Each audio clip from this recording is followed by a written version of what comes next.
is time for our Exhibitors Hall. We are proud to welcome Prism Support Services, DRNJ, and Community Options, Inc. The Exhibitor Hall is an opportunity to learn more about these wonderful organizations and work they are doing to support people with intellectual I'll make you a co-host. disabilities. Statewide, thank you. Prism Support Services will get us started, followed by DRNJ, and then Community Options, Inc. All right, well, thank you very much, everybody, for joining us. My name is Ian Griffiths, and I'm the director of Prism Support Services. We provide support coordination. We are practically statewide, and we have been doing support coordination since it started in 2013. I have a brief presentation that I'm going to be going through quickly. And we're going to be talking quickly about who is Prism Support Services, what is the supports and the community care program, eligibility for the program as well, NJSAP assessment tool, tier assignment and budget, selecting and support coordination agency and available services, and then a little bit about the budget. So who is Prism Support Services? So we are a support coordination agency, as I mentioned.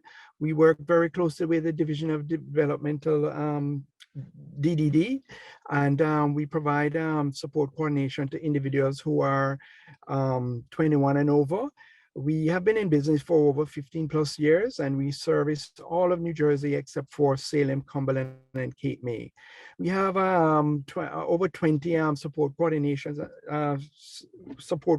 on staff, and we approve our own plans, which allow families to get service and individuals to get services much faster than an agency that's you know, less experience and that doesn't approve their plans.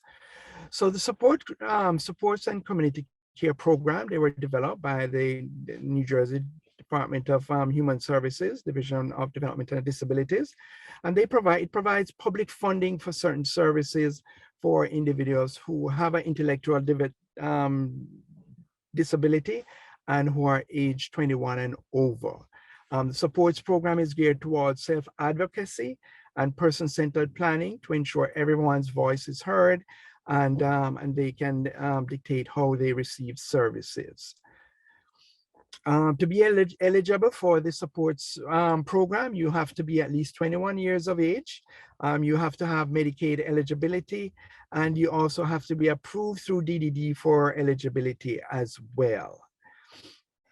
Part of the eligibility process is completing what we call a New Jersey Comprehensive Assessment Tool. We call it NJSAP for short. And this is an assessment that assesses an individual's cognitive, self-care, verbal, mobility abilities, looks at social, emotional, and functioning, special behaviors, and medical issues. And the NJSAP is what is used to determine how much funding an individual will get through the division, and it's supposed to support the person's needs, individual needs. The NJSAP is completed by either the individual or somebody who knows the person best. So it can be a family member, a guardian, residential staff, or a friend of the individual. It's usually completed by DDD directly, and it's done either online, over the phone, or in person. Once you complete your assessment, it will give you a tier and a budget, and the tier will be, it's a letter tier, and it's based from A to E, and depending on what the assessment, you know, what the outcome of the assessment is, you'd be allocated one of those tier letters, and that in essence would be tied to the budget. This is an example of what the budget looks like. So if you are a tier A, and it's all based on assessment need. So if an individual is a tier A, as you can see on the chart here, somebody who is tier A, their budget would be $25,859. And that would be an individual who can do a lot for themselves. They are able to potentially work and drive and do a lot on their own, versus an individual who is a tier C or a tier E. This individual may need additional supports and services. So that is why, as you notice, as you progress from A down to E, the funding increases. The funding is what you would use to buy services in the community and to support you and ensure you're getting what you need. Another area of the supports program is the community care program, which is another step above the supports program. And this provides an additional budget that is in here that if an individual wants to move into like a residential placement, a group home, or if they want to remain at home, they can get additional funding. To be admitted to the community care program, you must be able to demonstrate that you have additional needs that the current supports program is not able to support you on. And so, you know, there's a process that your support coordinator would help you with to apply for the additional funding for the community care program. Once you are approved for services, you would select a support coordination agency.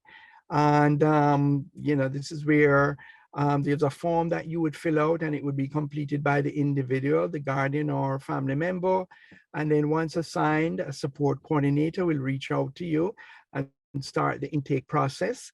This is usually involved with an intake meeting where we get to know you better. We get to know what your strengths are, what areas of need you have, what kind of services, potential services you would potentially want to utilize.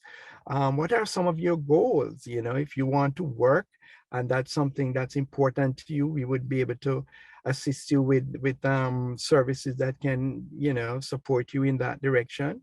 Or if you want to learn how to you know, do something that you enjoy doing, you know, if you like singing or like music, we can you know, connect you with music schools, music classes, anything that is important to you. Your support coordinator would work with you on seeking those services. Some of the available services here on the list, and this is just a small list of services: assistive technology, behavior supports, community-based supports, community inclusion. They have goods and services, occupational therapy, pre-vocational training, respite, supporting employment, and transportation.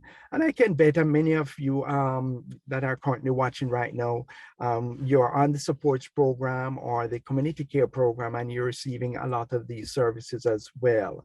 So, you know, this just gives you an idea of some of the services that are available there. And then we just want to give you some examples of how your budget works. So this just talks about, you know, this is an example of Noah, who is enrolled in the supports program. He's a tier A and his budget is $25,859. He gets pre-vocational training and that's the cost, $3,000. He does community inclusion and it's cost $2,536.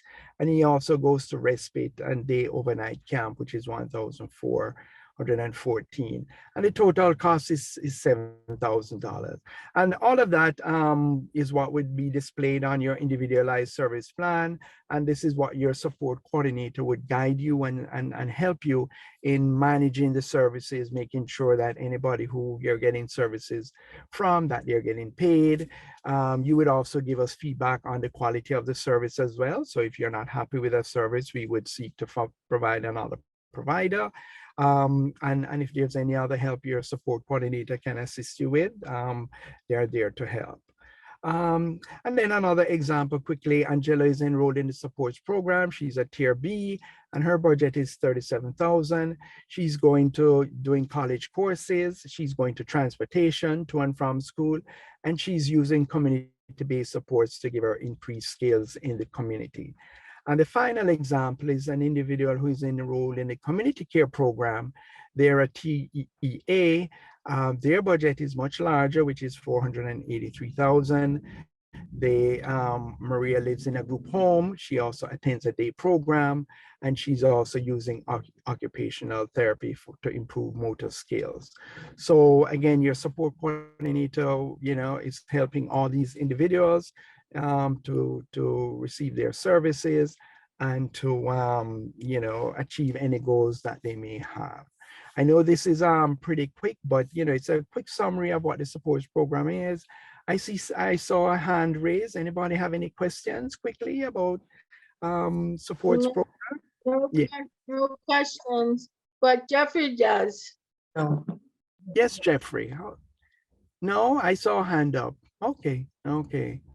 All righty. Okay, so, you know, again, just to let you know that Prism Support Services is there for you. Again, a lot of you potentially have services already. You have a support coordinator, but we are one option out there if you ever need help in reaching out to a support coordination agency and getting services that you may need. If you have any further questions, feel free to reach out to us. Our information is, I'll put our information in the chat so that you can, a flyer, you can reach out to us if you have any further questions about applying, receiving services, anything like that. You can, I'll give you that information. All right. Thank you, Ian Griffins. Sure, Evelyn, no problem. Yes. Okay. The next one is DRNJ. So we are Disability Rights New Jersey. Okay. My name is Denise Lugo Fowler. I am the Chief Administrative Officer and Director of Training and Outreach. I've been with the organization for about 28 years now, worn a few different hats. I'm going to turn it over to my coworker to introduce themselves. Good morning. My name is Barbara Coppins, and I'm the Advocate Assistant with Disability Rights New Jersey. I'll be working there going on 18 years in July. And I've been doing a lot of things, and I wear a lot of hats, and I serve on different committees and boards. So I will just give a little overview of who we are. So Disability Rights New Jersey, we are an independent, private, nonprofit organization, and we provide legal and advocacy services to people with disabilities in New Jersey. We cover the entire state and provide services to individuals with any type of disability. We do not charge any fees for our services. We are the designated protection and advocacy agency for New Jersey, and we were incorporated in 1994. And our mission is to preserve the human, civil, and legal rights of people with disabilities. So basically, the protection and advocacy system was created nationwide as a result of abuse that was uncovered at Willowbrook State School. So in 1972, Geraldo Rivera did an expose as part of ABC News affiliate in New York City, which documented these graphic conditions at Willowbrook, which was a state-run institution for people with developmental disabilities in Staten Island, New York. So, you know, this inside look at the conditions at Willowbrook was broadcast to living rooms all across America. And for the first time, people saw these images of abuse and neglect and lack of services and supports in state-run facilities. And, you know, the outcry prompted Congress to hold hearings. And in 1975, Congress passed the Developmentally Disabled Assistance and Bill of Rights Act, also called the DD Act, that required each state and territory to establish a protection and advocacy system for people with developmental disabilities in their jurisdiction. And that's really what started the protection and advocacy system. And throughout the years, additional programs were added. So between like 1984 and 2018, 9 additional programs were added. So there, you know, there are 50, the PNAs are in all 50 states and territories, and the PNA network is a national, the largest provider of advocacy services for people with disabilities. And, you know, the protection and advocacy, we have the unique access authority facilities and settings that provide care or treatment to people with disabilities. So this includes large and small, public and private facilities, psychiatric and developmental centers, day programs, sheltered workshops, nursing homes, and schools. And we're not a social services agency. We are a legal advocacy organization. And in addition to monitoring the conditions in facilities and investigating abuse and neglect, we also advocate for basic rights and ensure access and accountability in areas such as healthcare, education, employment, supported decision-making, and voting. So our services, again, trying to go briefly through this, we provide information and referral. So anyone who contacts our organization, either through phone or email or through our website, will go through our intake process. And that would, if it's not something that falls within our area of work, then our intake staff will provide some information and resources and possibly have to refer to another organization.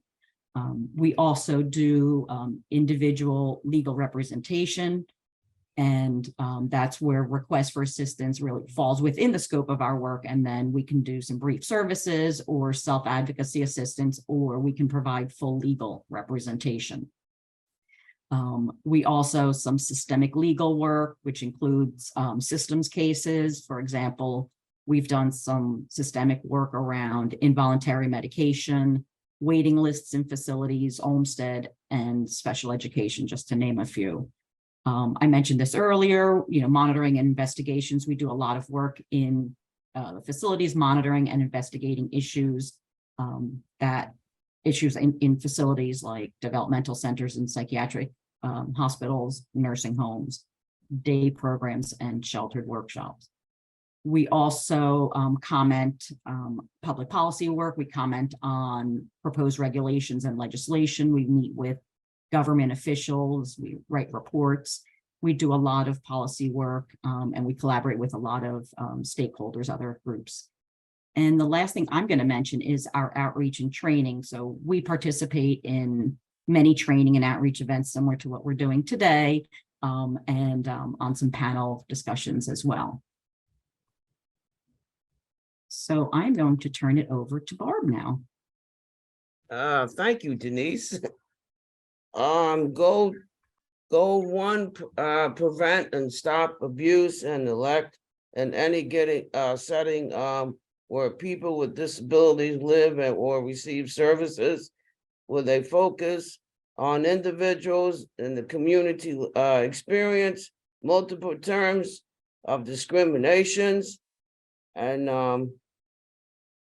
goal two, ensure that people with disabilities, participating individuals and communities experience multiple forms of discrimination can access equality services, support, and necessary resources and needed to live and thrive in the community. Employment, community-based services and supports, housing and transportation, and education, transition services, or youth or healthcare. We do priorities, and these are the goals that we work on, and we always do focus groups. We come out to do focus groups, and we bring out forms for people, questionnaires for people to fill out, and how we're doing and how we can improve. And if you can reach us if you would like us to come out to do focus groups, because we do it like every year. Is it every 3 years, Denise? We do it every year, but then every 3 years we expand and include a lot more focus groups and more outreach.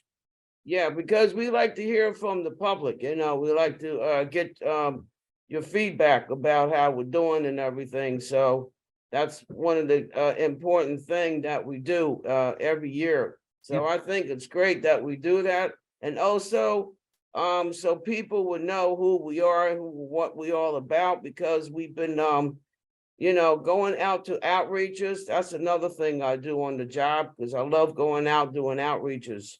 Goal 3, eliminate policies and practices that discriminate against people with disabilities and emphasize on limiting unnecessary guardianship. Oh yes, I like to see people with disabilities could be their own guardian for people with disabilities. So those are our goals and objectives, you know. Self-advocacy, yes. Self-advocacy means advocating for ourselves and standing up for our rights and our right to self-determination. That's right. That's the key. And that's what's very important about that, is to advocate and all that. So like for an example, on the community, the home-based community services, that's what I'm working on to get people out of the developmental centers. So that's the home-based community services and and other things. It is also a civil rights movement that represents individuals, all races, colors, and religions who have been elected, abused, integrated, and misunderstood for most of history. That's what we're there for. That's why when I'm out there, it doesn't matter where I'm at, and people would come up to me because my name gets out there a lot, and people would tell me what their issues are, and I hand them the business card and tell them you can contact our office, we can get your help. Believes in values of self-advocacy, being a person first. That's right. Making our own decisions. That's right. Believing in my value as a person, having other people believe in you as a person. Because people with disabilities, doesn't matter what type of disabilities, they're all people like everyone else that can work out in the community and have a choice where they want to live and have a career and all that, what career they like to have. Yep. Questions? If anyone have any questions, feel free to ask, and our contact, you can contact us at Disability Rights New Jersey, 210 South Broad Street, 3rd floor, Trenton, New Jersey, 08608. That's our address. And our toll-free number is 1-800-922-7233. Toll-free in New Jersey only. And our local number is 609-292-9742. And our fax, there's our fax right there. You can fax us, or you can email us to advocate@disabilityrightsnewjersey.org. Okay, thank you, Barbara, and I'll talk to you later. And Denise, thank you. Yeah, You're good welcome. to see Thank you, you. Evelyn. Thank you. You're welcome. The next one is Community Options Inc. I'm really pleased to introduce and reintroduce two self-advocates that are joining me here today. So first of all, my name is Kathleen, and I'm an advisor for the Center for Advocacy Leaders. And so we're excited and happy to join this great group of self-advocates today to tell you a little bit more about this group, because this group is open to every individual in New Jersey who may be interested. We're funded through New Jersey Council on Developmental Disabilities. So we would love to, get the word out to other members. And I'm very pleased to introduce, rather than just me talking about the group, I would like to introduce two individuals that are part of the Center for Advocacy Leaders, two amazing advocates that have contributed so much to the group. First, Pam King, congratulations on your award today, very well deserved. And so you heard earlier a little bit about some of Pam's many accomplishments, and she's also been a big part of the Center for Advocacy Leaders this year. Also, I want to introduce Amanda Shirelli. Amanda works with Motions and also has made it her vision and purpose to work on all things for self-advocacy, including even accessibility with transportation. So both of these women have so much to say, and so much to contribute to other self-advocates. So I'd like to turn things over first to Pam. So this, so we're talking about joining the Center for Advocacy Leaders. This is one question you want to ask yourself. Do you want to learn and grow as a self-advocate? So the Center for Advocacy Leaders, here's what you can look forward to. We hold once monthly sessions. We also hold optional sessions where you can learn more about advocating and building your skills in certain areas. You can attend in person at one of our sites in Fork River, Denville, Woodbury, and Princeton, or join us on Zoom. Members are paid for attending each group session. We provide computers, technical assistance, and transportation for free. Custom training is provided with experts in advocacy and public speaking. All members can join our Speakers Bureau. All ideas for the Center for Advocacy Leaders are created by and for self-advocates. Advocates decide on everything for the group. Even the name of the group was voted on by self-advocates. Thank you, Pam. You're And welcome. so yeah, and I know Pam has even joined some of we have even optional sessions that are open. Yes. Pam brought up a very good point that we added into the, which is an important point about members getting paid to attend the sessions, because that's one of the very nice, I wouldn't even call it a benefit because it's the way it should be, because this is a group where you do some work for it. And so that's one of the special benefits that's available, you know, when you join Center for Advocacy Leaders. But yeah, some of those optional sessions, I know, you know, that Pam and Amanda have even attended some of those sessions as well. Thank you, Pam. You're welcome. All right, I'm going to turn things over to Amanda, who's going to just talk a little bit about some of the highlights, some of the things we did this year. First of all, I want to thank Kathleen and congratulate my co-fellow student Pam on her award today. So congratulations. Thank you, Amanda. Very well deserved. But here's some of the highlights from this year that we have done with advocacy leaders that I have also been a part of. We had guest presenters every month, including 2 state senators. I know Senator Buku spoke 1 month, so that was pretty cool. We formed a speakers bureau, like how we're doing today, how we're speaking about advocacy leaders and having the opportunity. We explored many topics, including accessibility, equity, public speaking, networking, self-determination, and building confidence and more. And most importantly, we formed valuable connections with other self-advocates. Yeah, absolutely. Yeah. Thank you, Amanda.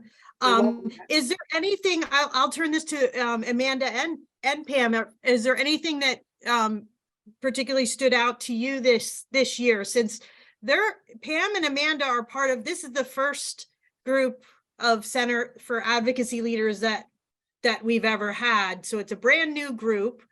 Was there anything special that stood out to you this year? I personally liked when Dr. Kara Ayers spoke to us about some advocacy things that she spoke about. That was a really good session. Yes.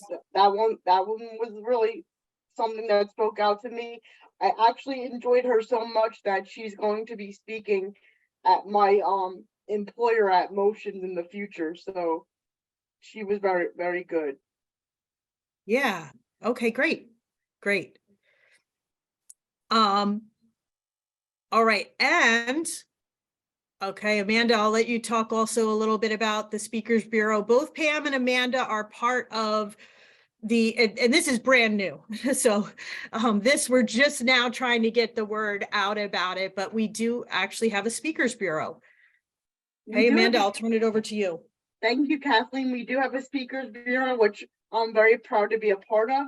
Not only does it enhance my work career, but it enhances my speaking abilities and my advocacy career as well. A little bit about our Speakers Bureau. At advocacy leaders. All members of the Center for Advocacy Leaders can be part of the Speakers Bureau if they're interested, which I'm one of them. So when Kathleen puts out the opportunities like she did for today, I was right on board with it. The Speakers Bureau is using our voices to advance equity and inclusion of people with disabilities. Some of our speaking topics are workplace inclusion, accessibility, anti-bullying, what makes a great DSP, and self-advocacy basics and more. You can contact us to find the Speakers Bureau topics, and they'll benefit your organization. And I also was able to speak in March, give a PowerPoint presentation on accessibility and transportation for people with disabilities. And advocacy leaders was very supportive with helping me make my PowerPoint and present it to the advocacy leaders program. Thank you, Amanda. Yeah, and that was great, you know, and it was wonderful because Amanda even involved another self-advocate that she knows. It's a great networking chance to be in the Center for Advocacy Leaders. And what's great about it also is that we just collaborate with other groups. So that's why we're here today. We have a watch party going on right on the other side of this wall that my side here, because we support everything that New Jersey Self-Advocacy Project is doing. And in fact, Erin and I even talked to, we don't want to schedule events like on the same day as, so that this way people can be involved in as many different groups and activities that they're interested in. So that's very big part of it is that collaboration with other groups. We really support that. So when you're a member of a council, that's awesome, and you can do that. And if you want to, you can also, a little bit different focus, some different things that we're doing at Center for Advocacy Leaders. So you can be a part of any of the organizations that you would like to. And Kathleen, I just want to add something really quickly, how I got involved with the advocacy leaders. Yes. I was part of Partners in Policy Making through the Boggs Center, and I'm one of their recent graduates of the 2021 class. And the advocacy leader was brought up to my attention, and I was glad to be a part of it. And like Kathleen said, for my presentation for advocacy leaders, I was able to involve a coworker, a colleague of mine at Motions, where I'm an outreach coordinator for their education and advocacy department, Stan Soden, and he gave great feedback on how to ride a train for a person with a disability. So that was when Kathleen said we could involve other people with disabilities and advocacy experience. We really do mean it, and I will actually be joining the class in person with transportation provided to me in April and May. So I'm really excited for that. Yeah, thank you. Yeah, so it's just, we're all about collaboration, and we would love to, for all of you to consider checking our group out and what we have to offer. I just want to kind of conclude with just our contact information here. And I can probably also put this in the chat as well. Pam's email is here. Amanda's email at Motions is here. Anything, like if anybody's interested in hiring anybody from the Speakers Bureau or looking into just what the Speakers Bureau is about, we have that. And then of course we have the contact just if you're interested in joining the group. And you can also just, if you scan this, it's going to go right to our page if you're interested in applying to be a part of the group. I know we're pretty much at our time. Any questions that we can do for you? All right. Thank you. Thank you, everybody. Thank you so much. You're welcome. Thank you, Kathleen. Thank you. Thank you, Kathleen. Okay, thank you to Prism Support, DRNJ, and Community Options Inc.